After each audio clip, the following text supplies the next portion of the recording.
Hey, what is good YouTube? It's that one camera guy, back at again with another video for you. I want to go ahead and give you an update on the Sony 100-400. It was a lens I just recently picked up. I made a video about it and an unboxing, so you can go ahead and check it out somewhere over here.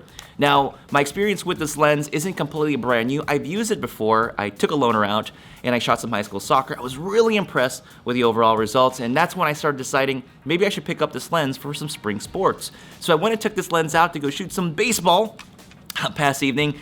And my, oh my, I was blown away by the results, but I'm not surprised because like I said, I had a chance to see some of the results already of this lens. Now let's go ahead and talk about construction and build quality. The lens is built really well, exceptional. It's very similar to the 7200 F2.8 Master. It's actually somewhat lighter than it, but slightly. So it's not gonna fatigue you. You know, I can one hand hold this camera all day long, I think. I could manage it just fine. Now, obviously, when you zoom it out, it kind of gets a little bit unwieldy, but it's still doable. But in terms of lens construction and quality, very, very good. No complaints so far. Switches feel good. Now, one really interesting feature is actually this tightening feature for the zoom lens. You've seen this on Canon lenses, this particular series model, but you can make it smooth or tight, so that way you don't get any slack. So the lens doesn't get loose. So, for example, if I set it to smooth on the side here, the lens will actually start to creep, which you might not want. And then you can tighten it, you can set it to tight, and then it'll kind of lock it in place and it won't sag. Now, when I was shooting baseball, I found out leaving it on smooth was the best case scenario because, especially with baseball, I'm having to adjust zoom quite frequently. So that was something that I noticed.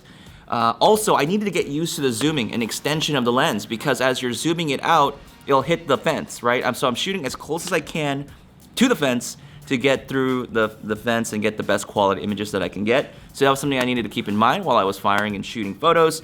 And so my recommendation is keep it on smooth, but I'm still playing around with it. I started off with tight on the zoom, but it gives you enough resistance, but you'll just have to get used to it.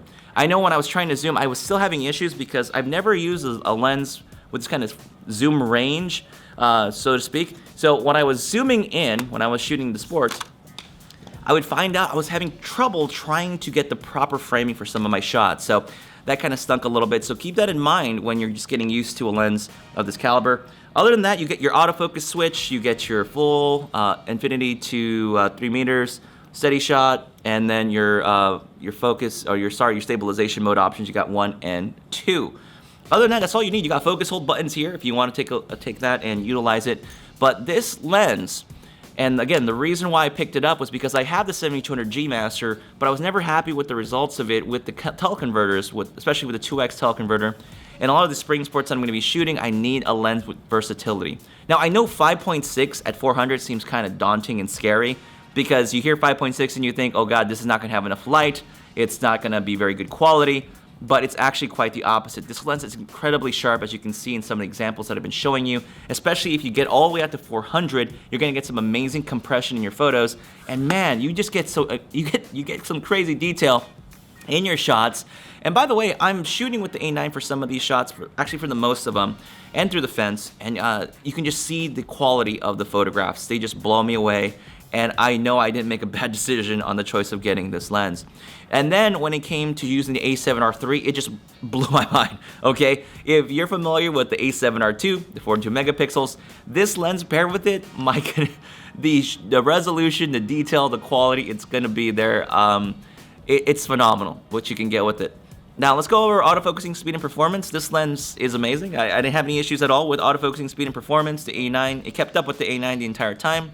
I did struggle slightly, but that was because I'm shooting through a fence and I can understand it, but the camera would lose focus slightly and then pick it right back up as you had someone running. So those are just things I got to play around with a little bit more, but in terms of, for the most part, I never felt like I missed too many shots. There was a few times when I had to like move the camera quickly to some spot, and you know how baseball goes, the ball will go one place and the other, and you got to be able to quickly maneuver there and get there in time. But most of the time the camera could recover quickly and get the focus on whatever subject that I'm looking for. And you can see a couple of examples where having the 20 frames per second allows me to be able to pinpoint and get shots that would be really hard to get normally, okay? I'm not saying you couldn't get it, but normally it'd be a little bit hard to get. But having that speed of 20 frames per second gives you the ability to get those really tight shots, okay?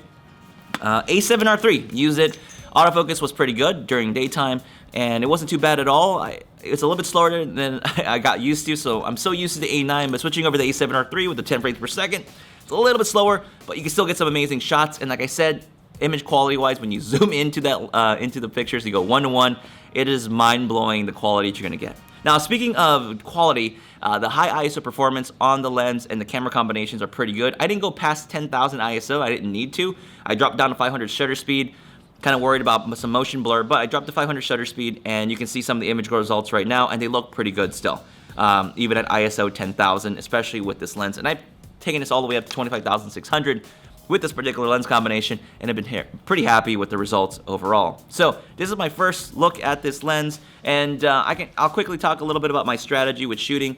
I typically go for one of those photos where you go straight head on with the picture, so I just kind of navigate around the fencing of the baseball diamond, and I just kind of sit up there, position, and I snap a few photos directly of the pitcher, and I just snap a few, and I'll get one type of shot there, and I'll usually go to the other side, so you can kind of see where people are going to bat. There's only one issue when they're batting. If there's a lefty, I sometimes will try to get to the other side, but sometimes I don't, and then also I'll try to take pictures at a different side of the diamond where I can get access to the outfielder. So that's kind of how my approach is. I didn't go into the dugout this time. I don't know if the umpire would have yelled at me like happened last time, but that's it for right now, my initial review of it. I'm going to be testing out some more and giving you some heads up and some more information about it, but man, I am absolutely happy with this.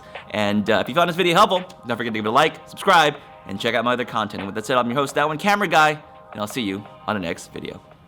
Bye.